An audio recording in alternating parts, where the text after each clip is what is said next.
আমরা দিনে দিনে ভালো খারাপ কত দ্বীপের কথাই না শুনে আসছি। এই ধরুন বিশ্বের সবচাইতে বড় দ্বীপ, আবার সবচাইতে ছোট দ্বীপ।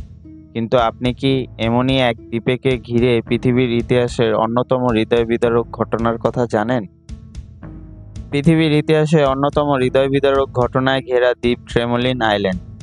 ভারত মহাসাগরে এর ঠিক মাঝখানে এই দ্বীপটির অবস্থান, যাকে সমুদ্রের মরুভূমিও বলা হয়, কেননা এটা এতটাই বালুময় ছিল। 1761 সালে প্রায় 100 জন ক্রীতদাসকে ধরে এনে এই দ্বীপে ফেলে রাখা হয়, আর তাদেরকে ঘিরেই জন্ম নেয় সেই হৃদয় বিদারক ঘটনার। কি হয়েছিল তাদের সাথে, কেন তাদের নিয়ে আসা হয়েছিল, তারা কি এই সমুদ্রের মাঝে দ্বীপের টিকে থাকতে পেরেছিল? ট্রেমলিন আইল্যান্ডের ঐতিহাসিক হৃদয় বিদারক ঘটনা নিয়েই সাজানো হয়েছে রহস্যের দরজার আজকের পর্ব। 1961 সালের শুরুর দিকে জন্ম হয় হৃদয় বিদারক ঘটনার। সেই সময়টাতে অনেক ছোট চোখে দেখা হতো আমেরিকার কৃষাঙ্গদের।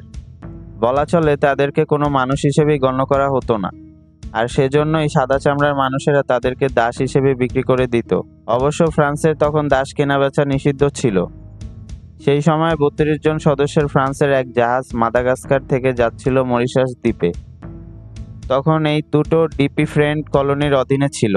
ফ্রান্সের বিভিন্ন ব্যবসায়ী আর কোম্পানির সেই সময় মাদাগাস্কার আর মরিশাসের মধ্যে বিভিন্ন পণ্য আনা নেওয়া করে, কিন্তু ওই সময়ে ফ্রান্সের কোনো রকম দাস কেনাবেচা সম্পূর্ণ নিষিদ্ধ ছিল।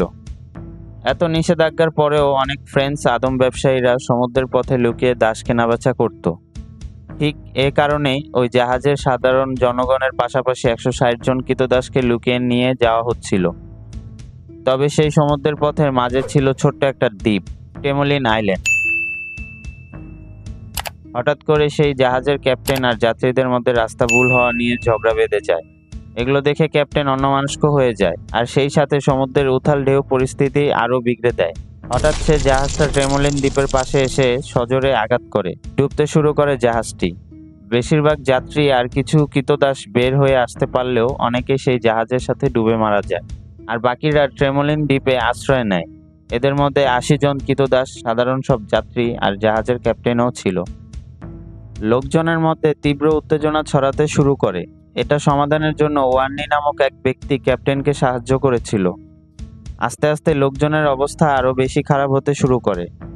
তারপরে সেই ওয়ার্নি নামক ব্যক্তি দ্বীপে থাকা সব কাঠ একত্রে করে একটা ছোট জাহাজ বানানোর সিদ্ধান্ত নেয়, যাতে করে তারা এই দ্বীপ ছেড়ে বেরোতে পারে। অবশেষে তারা এক জাহাজ বানাতে সক্ষম হয়। জাহাজটা বানানো হলে প্রথমেই আরোহণ করে ফ্রান্সের সব সাদা চামড়ার নাগরিকরা। সেই জাহাজে ধারণ ক্ষমতা ছিল মাত্র 122 জন, আরও বাকি ছিল প্রায় 80 জন। তারা সবাই ছিল ক্রীতদাস। ওয়ার্নি তাদের জন্য একটা উদ্ধারকারী জাহাজ পাঠানোর ওয়াদা করে মরিশাসের উদ্দেশ্যে রওনা হয়। অবশেষে 4 দিন পর জাহাজটা মরিশাসে এসে পৌঁছায়।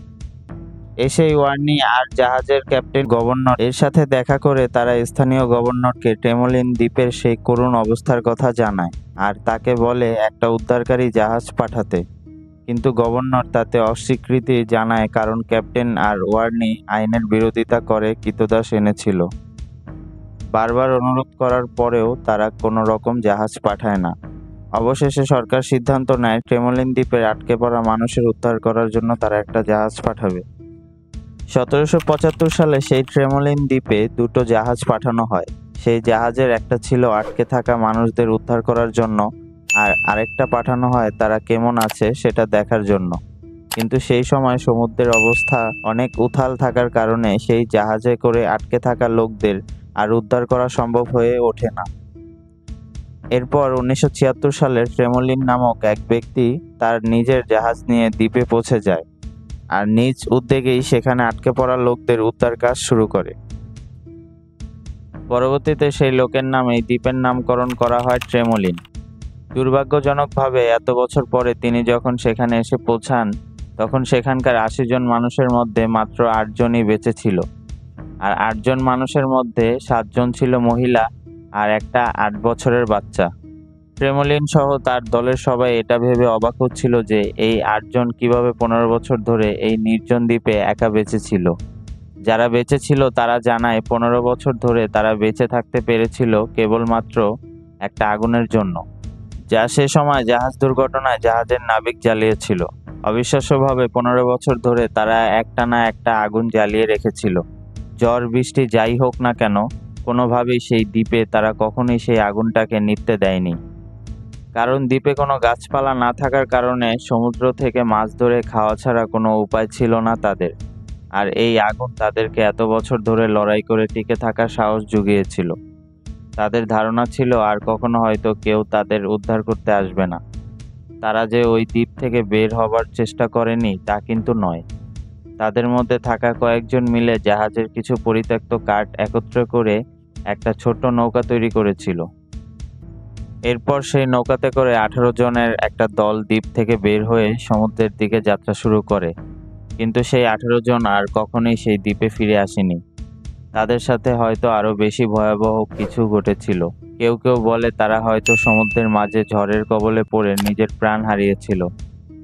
এরপর আটকে থাকা বাকি লোকেরা দ্বীপ থেকে বের হওয়ার চেষ্টা করার সাহস পায়নি। কিন্তু এতে করে বেশিরভাগই শেষ রক্ষা হয়নি। দিনের পর দিন খাবারের অভাব এবং বিভিন্ন ধরনের ভয়ঙ্কর রোগ আক্রান্ত হয়ে একের পর এক মারা যেতে থাকে।